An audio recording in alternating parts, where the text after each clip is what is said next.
Bismillahirrahmanirrahim. Assalamualaikum warahmatullahi wabarakatuh. Perkenalkan, nama saya Muhammad Faiz Dayat. Saya mahasiswa UIN Nyerik Penggajah dari Prodi Teknologi Informasi.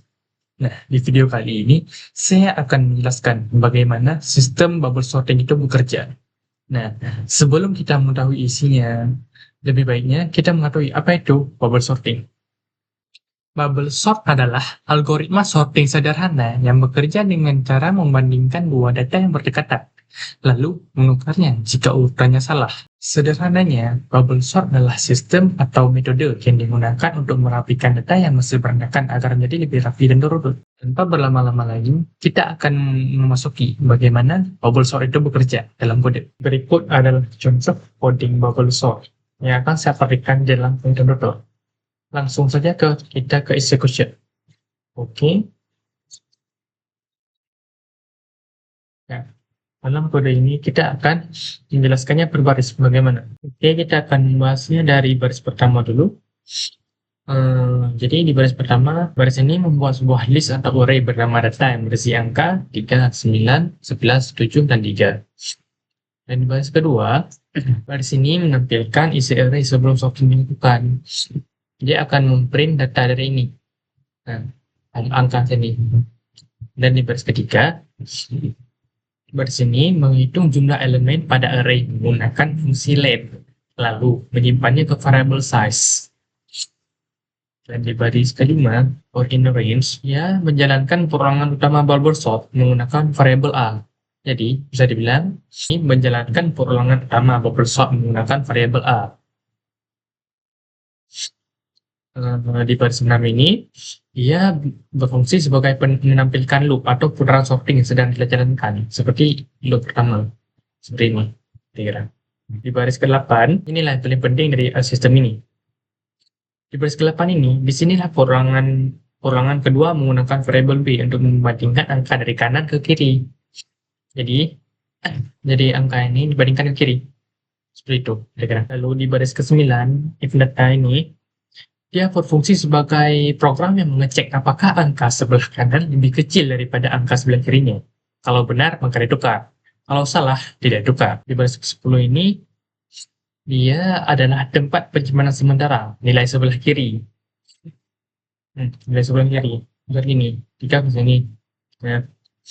Dan karena 7, karena 3 akan digeser ke kiri, maka dia disimpan ke tem. Kira-kira seperti ini. Dia akan dapat penyimpanan sementara. Lalu di baris ke-11, dia berfungsi sebagai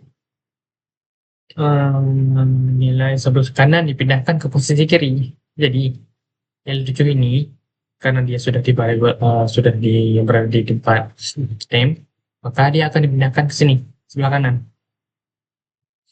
Ke list nomor 4. Itu. Dan di baris ke-13 ini, print data, dia akan mengprint seluruh ini. 3, 9, 11, 3, dan 7. Dan loop 1, perbandingan pertama pun telah terjadi. Saya akan menjelaskannya bagaimana perbandingan terjadi dalam sistem secara otomatis. Perbandingan pertama, program membandingkan 3 dengan 7. Karena 3 lebih kecil pada 7, maka posisinya harus ditukar. Maka 7 dimasukkan ke tem. Lalu 3 dipindahkan ke kiri. Dan variabel 3 di list keempat ditukar dengan 7. Maka terjadi pembaringan kedua. Dan di baris ke-13 dia akan memprint data ini. Perbandingan pertama. Nah, seperti itu, Greg. Di perbandingan kedua, selanjutnya, program akan membanding angka 3 dengan 11. Nah, karena 3 lebih kecil pada 11, maka for B in range ini akan mendeteksi 3 ini di list ketiga. Dan 3 dan 11 akan dimasukkan ke tem. Nah, ini. Dan setelah 11 dimasukkan ke tem, 3 digeser ke kiri. Dan 11 digeser ke kanan. Oh, dan 11 dikeluarkan dari tem dan digeser ke kanan. Maka perbandingan kedua pun sudah siap. Dan di perbandingan ketiga, karena 3 dideteksi pada list kedua, maka 3 dibandingkan dengan 9 di list 1. Nah, di sini. Dan 9 akan dipindahkan ke tem.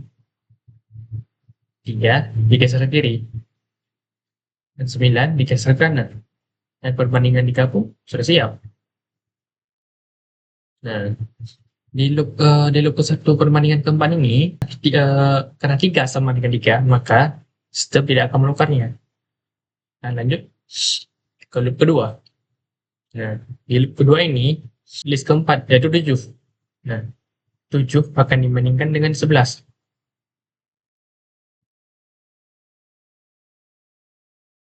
Nah, seperti ini.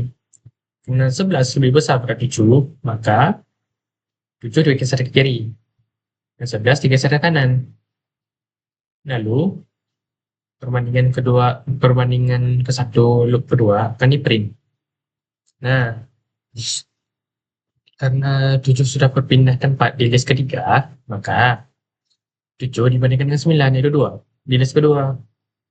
Nah, karena 7 lebih kecil daripada 9, maka 7 digeser ke kiri, dan 9 digeser ke kanan. Maka perbandingan kedua pun dicetak di print. Nah, seperti itu. Sistem pun akan mengecek dengan 7 mengecek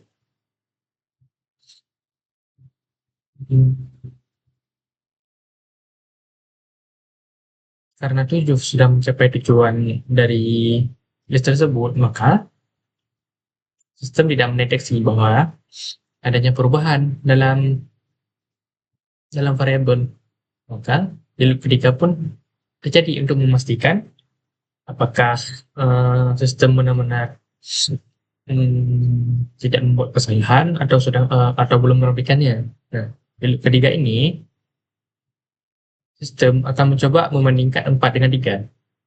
Karena 11 kita tahu sendiri, karena 11 lebih besar dari 9, maka tidak tukar. Seperti yang tadi, jika salah maka tidak ditukar, jika benar akan ditukar. Karena 11 lebih besar dari 9, maka dia tidak akan ditukar.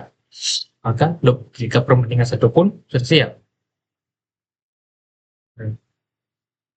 Dan sistem pun mencoba membandingkan lagi 9 dengan 9. Nah, karena 9 lebih besar dari 7, maka tidak tukar juga. Perbandingan kedua pun sudah siap. Nah, di loop keempat ini, dia akan menunjukkan hasil sebenarnya dari perbandingan ini semua.